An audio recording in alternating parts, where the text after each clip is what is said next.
কিন্তু যে ভক্তের ঘটনা শুনব তিনি কে?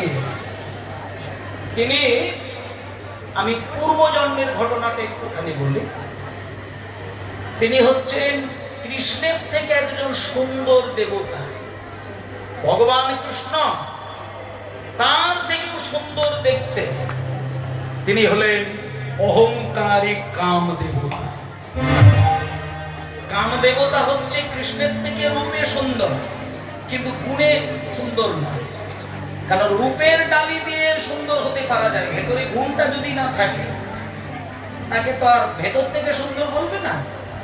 কাজেই এমন একজন দেবতার ঘটনা শুনবো যিনি অহংকারী, তার নাম হলো কামদেব।